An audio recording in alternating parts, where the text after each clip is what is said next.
Panood ko yun paminsan-minsan eh. Nire-reminis po. Oo. Love trip yun eh. Tapos nagkita. Tapos mapahinggit.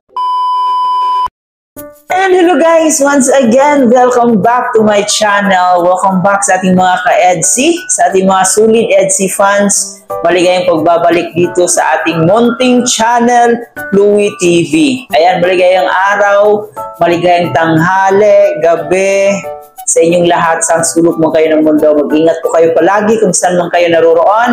At syempre maraming salamat po sa inyong lahat guys sa walang sawa niyong suporta dito sa ating channel at syempre dito na rin sa ating Team Kalingap. So kaya naman guys, ngayon nakita niyo po ang ating preview kung saan grabe napaka-sweet po ng ating EDC, no? Ibang level na yung kaswitan nila. So ganito pala sila guys, no? Sa likod ng camera, sa likod ng serye. Yung closeness nila sa isa't isa talagang grabe, napaka-natural. Walang ilangan yung EDC sa isa't isa. So grabe guys, ang daming kinilig dito, especially po sa mga solid EDC supporters. So ngayon, mapanood po natin yan, yung clip video na kinuha natin mula kay Kalingap JJ. No, suportahan natin ang YouTube channel ni Kalingap JJ kasi napakasulit nitong magbigay ng behind the scene itong si Kalingap JJ.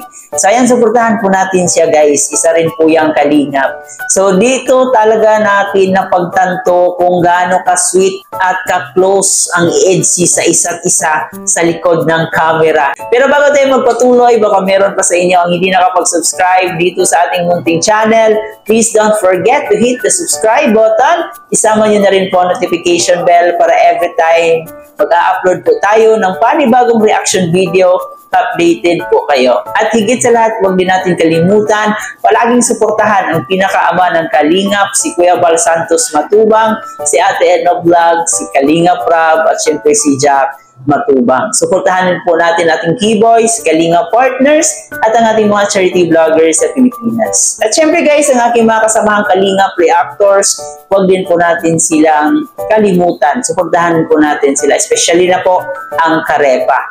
So kaya naman guys, bago tayo magpatuloy, panoorin muna natin ito, tsaka tayo magdagdag pa ng ating opinion tungkol sa EDC. Sanay mo lang, mapagkumanan. Ito na po. Kasama mo. Kanina pumunta kami ng Lobo. Pumunta kami ng Lobo. Oo. Hinahanap ko namin dun. Lobo. Galing ko kung kanina naghanap ako ng Sabi kasi ni Joy, sabi ni Joy nandun ka. Pumunta kami dun. Finding ano kami dun, finding fiancé. sa ano. Ay, grabe na pala umabot. Grabe na guys. Ay tayo. Grabe na sa upgrades ka. Wala na, palabo na kami tol. Break? Hindi, nalimpasan ako. Nalimpasan ako. Third wheel guys tayo ako. Pastok tayo mga Kalingap. Third wheel guys ako dyan. Sino ang iyong paboritong Kalingap?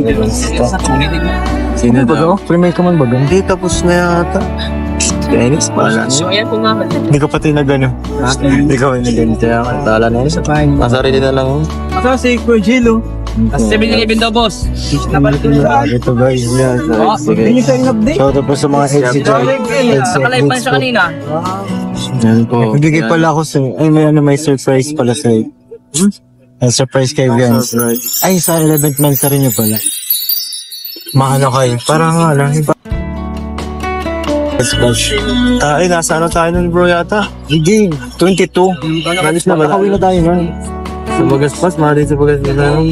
Di ba, Bagyo, ano, gahin na ng 20. 20 na nun. So pupunta kami ngayon na 20. Maganda doon. 23. Pan ko, baka double date kayo ng EDPAW. Naman sa rin din ng EDPAW eh. Saka sa Pao, dito na sila, ano sila. Parehas? Hindi, 24 naman ito eh. Di ba 24? Ayaw man sa rin yun. 24 kayo. May ano na, may pa-dinner na. May pa-dinner na yun. Wow, panilisan na yun. Dinner tapos date kayo. So yun guys, meron na. Nasabi na natin yung 11th month vlog nila. Para, oh, pero malay nasa Baguio ano. Sa Baguio nga na Vlog tayo dito lang. Vlog man sir. Baka nga. Ano? Dual vlog. Wow. Dalawang vlog guys. Ha? Dalawang vlogs. Maganda ang... Baguio tapos dito. Maganda sa Baguio. Pwede. First time ko dun. Sa Baguio? Saan? Kasi si Kakay lang eh. Nagbili-bili ka na ng mga gantong jacket pero kailangan mo na ganito. Kailangan natin sa Japan yan. Malamig ng konti. Paggabi. Sa gabi, Paggabi na. sa night market. Sa night market ang sama ng lamig dun. Pero sa umaga, saktong-sakto ang ganitong suotan. Ay, yung saan nag-t-shirt ka, nag-t-shirt lang. Ano yung parang Parang naka-number nasa aircon ka 16 lang. ka, naka-number 16. Yung aircon. Oo, may parang ganun, paggabi. Grabe. Parang hindi ko kaya. Strawberry taho.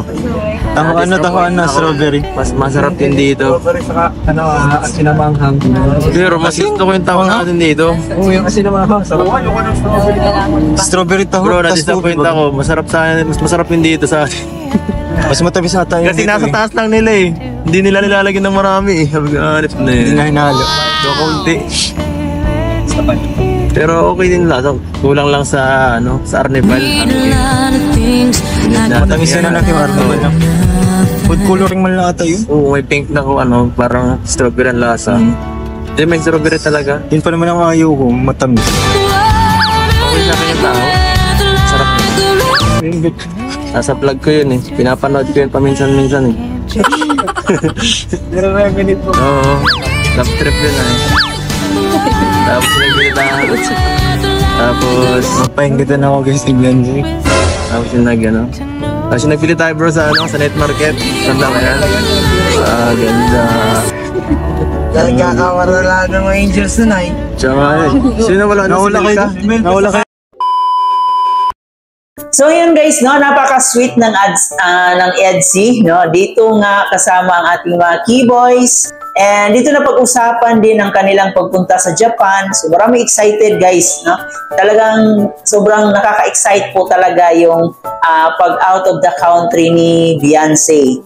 Itong si Edo kasi parang nakailang na to out of the country na. Pero itong si Beyonce talagang first time niyang lalabas ng bansa. So yan po ay kaabang-abang po yan.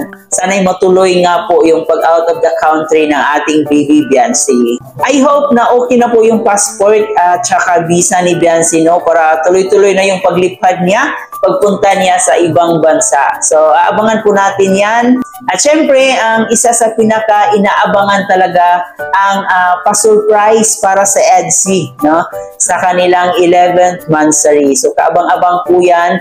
And yan po ay naibulong nga ni Kalingap JJ dito sa upload na to, no? Kung ano yung mangyayari sa EDC. And yun nga is may pa-dinner daw at saka hindi mawawala yung date, no? So ang date ng ating EDC para sa kanilang 11th monthsary. For sure, talagang sobrang bongga niyan kasi 11th monthsary po nila yan. And I know na sobrang ang daming mga solid supporters ng EDC na hindi mawawala yung pa-cash, pa-gift. So, yan ay, na natin yan. Nakasanayan na po natin yan. So, and for sure, isa din sa inaabangan talaga na mangyayari is yung pagpunta ng EDC sa Baguio. So, grabe guys, ang dami nating aabangan dito sa EDC, no? Yung pagpunta nila ng Baguio, yung pagpunta nila ng Japan. So, grabe, yung 11th monthsary pa nila. So, marami talagang naka-line up na aabangan pa natin sa EDC serye.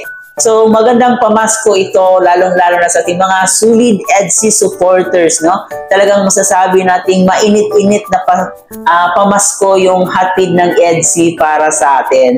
Grabe guys, no? Ang daming magaganap dito sa EDC. And I know na deserve naman ito ni Beyonce lahat. Kasi talagang sobrang mabait, sobrang masunuring bata, napaka-family oriented, no? Talagang mapagmahal sa magulang.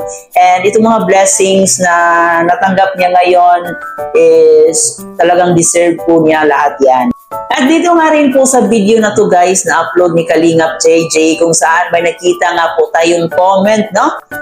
Sabi niya, isa daw po siya sa schoolmate ni Beyonce.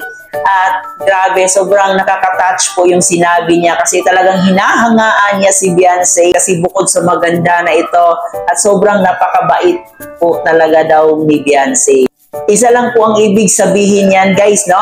So pag ibang tao na po yung nakakita or nakanotice na mabait talaga si Beyonce, so for sure talagang ito ay totoo. Ito talaga ay nagpapatunay na si Beyonce ay mabait talagang bata. No, kasi yung schoolmate na po niya ang nagsabi. And marami pa tayong mga nakikita mga comment section na sila po daw ay kaibigan ni Beyonce, sila po daw ay tawag dito kapitbahay ni Beyonce. No, talagang totoo po talaga daw si Beyonce. So ibig sabihin po, totoo po yung nakikita natin. Wala pong halong kaplastikan yung attitude ni Beyonce. So totoo po talagang mabait si Beyonce. So ayan guys, abang-abang lang po tayo sa next episode ng EDC. So hindi pa natin alam kung kailan kaya ito mangyayari, pero aabangan na lang po natin at tumutok lang po tayo sa YouTube channel ni Kalinga Prab, no? Kasi siya lang po ang may legit na mag-update kung kailan yung next episode ng EDC at kung ano yung mangyayaring o ano yung magaganap sa ating EDC. So, ayan, bago po tapusin, baka meron pa sa inyong hindi nakapag-like and share nitong video na to. At kung nagustuhan nyo po ito guys, syempre huwag kalimutan mag-subscribe. Pakisama ang notification bell para mas laging updated sa ating mga gagawing reaction video. At of course guys, huwag din natin kalimutan suportahan ang programa ni Kalinga Prab, ni Kuya Bal, at ng ating buong Kalingap team. Muli po, ito nga po pala si Chloe TV. Marami pong salamat.